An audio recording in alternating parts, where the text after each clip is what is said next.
Hello दोस्तों, नमस्कार। स्वागत है आप सभी का। दोस्तों, आज मैं आप लोगों को एक मंथ बेस्ड पजल कराऊंगा। तो चलिए दोस्तों, बिना किसी देरी के, बिना किसी बकवास के, आप लोग हमेशा की तरह वीडियो को पॉज करिए और एक बार बनाने की कोशिश करिए।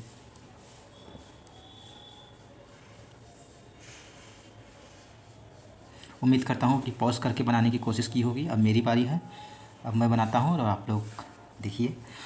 8 व्यक्ति S T U V W X Y और जेड ने अलग अलग महीनों मई, जून, जुलाई और अगस्त में एक ही वर्ष की 2 अलग अलग तारीखों 9 और 14 को अपनी फ़्लाइट टिकट बुक की, लेकिन ज़रूरी नहीं कि इसी क्रम में हो। ये मंथ बेस पजल है दोस्तों। 9 और 14 हम इसको लिख लेते हैं। डेट जो है 9 और 14 तारीख को है। तो पहले ये स्लॉट तैयार कर लेना होता है।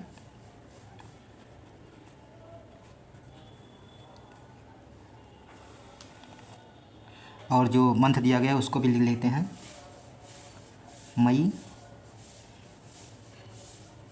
जून, जुलाई और अगस्त। मंथ के दोस्तों दिन भी लिख लेना होता है। जैसे अगस्त जो है 31 का है, इसको लिख लेना है। जुलाई भी 31 का होता है, जून 30 का होता है और मई 31 का होता है। इस तरीके से इसको भी लिखना होता है, क्योंकि इसकी कहीं ना कहीं ज़रूरत इस तरीके के पजल में पड़ती ही है। तो चलिए अब मैं कंडीशन को पढ़ता हूँ, कंडीशन को नोट करते हैं। और ये दोस्तों क्लर्क लेवल का पजल है, तो इसलिए हम साथ में ही करेंगे। जो कंडीशन नोट करने वाली होगी उसे नोट करेंगे, जो नोट करने वाली नहीं होगी उसको डायरेक्ट लिखेंगे। जैसे यहाँ पे कहा गया है, यश ने 30 दिन वाले महीने में और टी से 3 व्यक्ति पहले टिकट बुक करता है। तो 30 दिन वाले महीने में बुक करता है और टी के 3 दिन पहले। तो जब टी के 3 दिन पहले का मतलब कह रहा है, तो इसका मतलब कहीं ना कहीं जो बीच में गैप होता है वो 2 दिन का ही होगा, क्योंकि 3 दिन की पहले की बात की गई है। और 30 दिन में यस है, तो इसको रख देते हैं। 2 पॉसिबिलिटी बन रही है और 2 पॉसिबिलिटी बना लेंगे इस तरह से। टी 2 के गैप के नीचे ऐसे रहेगा और ये यहाँ पर। ये अगर दोस्तों पीओ का पजल होता तो इस तरीके से नहीं करते, तो पॉसिबिलिटी रिड्यूस करते हैं। लेकिन क्लर्क लेवल का क्वेश्चन है, ये जल्दी से बन जाता है। इसमें हाथ चलते रहना चाहिए बस। और आप जितनी जल्दी हाथ चलाएंगे उतनी जल्दी पजल ईजी सॉल्व हो जाएगा। अगला क्या है, जेड ने टी के समान तारीख को टिकट बुक किया, लेकिन उसने 31 दिन वाले महीने में बुकिंग नहीं की है। तो अब देखिए 31 दिन वाले में नहीं की गई है, तो यहाँ पर देखिए एक ही है जो 30 दिन का है।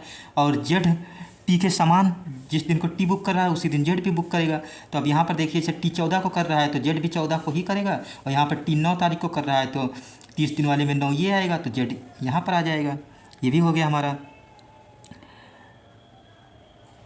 जेड के बाद उतने ही व्यक्तियों की बुकिंग की जितने डब्ल्यू से पहले की है। अब देखिए इस तरह की जब कंडीशन आती है कि पहले और बाद में समान ऐसा बोलता है कुछ, तो वहाँ पर क्या होता है, दोनों का पेयर बन जाता है। और जब पेयर बन जाएगा तो पेयर क्या होता है, top bottom, second top second bottom, third top third bottom. इस तरह से ये पेयर होता है। ऐसे जो आता जाएगा वो पेयर होता जाएगा। अब देखिए जेड जैसे ऊपर से चौथे स्थान पर है तो डब्ल्यू नीचे से चौथे स्थान पर होगा। तो करते हैं 1 2 3 4, डब्ल्यू यहाँ आ गया। जेड ऊपर से तीसरे है तो डब्ल्यू नीचे से तीसरे पर होगा, फर्स्ट सेकंड और ये थर्ड। जेड और टी के बीच बुक किए गए व्यक्तियों की संख्या यस और एक्स के बीच बुक किए गए व्यक्तियों की संख्या से एक अधिक है।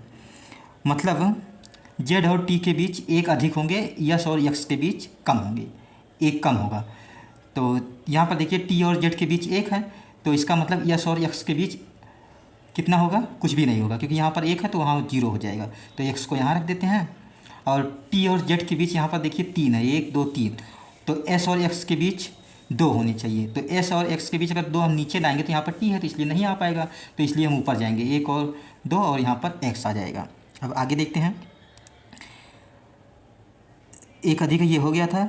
जिन्होंने यू के बाद बुकिंग की है, जिन्होंने का मतलब यह होता है कि दूसरे पर्सन की बात करता है।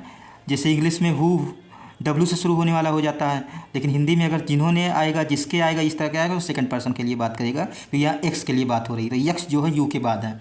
तो यहाँ पर देखिए एक्स तो सबसे ऊपर चला गया, अब यू को ऊपर रखने की जगह ही नहीं है, तो इसलिए ये दूसरी वाली पॉसिबिलिटी हमारी गलत हो जाएगी और यू जो है एक्स के ऊपर हो जाएगा। अब आगे क्या कह रहा है, वाई और यू ने एक ही तारीख को टिकट बुक की है। तो यू देखिए 9 को है तो वाई भी 9 को आ जाएगा। एक नाम कोई बच गया, यहाँ पर देख लीजिए कौन सा नाम है, बी बच गया है। बी को हम इस पर रख देते हैं, नीचे ये y है ये b है। इस तरह से हमारा ये वाली पॉसिबिलिटी सही हो जाएगी और ये वाली पॉसिबिलिटी जो दूसरी वाली होगी ये गलत हो जाएगी। दोस्तों देखिए, इस पजल में हमें कहीं भी कंडीशन को नोट करने की ज़रूरत नहीं पड़ी। सारी कंडीशन जो थे स्लॉट में रखते गए, फुलफिल होता गया और हमारा जो पजल था वो बन गया। उम्मीद करता हूँ कि आप लोगों को पसंद आया होगा, समझ आया होगा। मैंने समझाने की पूरी कोशिश करी है। तो अगर समझ में आया हो तो वीडियो को लाइक करिएगा, चैनल पर नए आए हो तो चैनल को सब्सक्राइब करिएगा।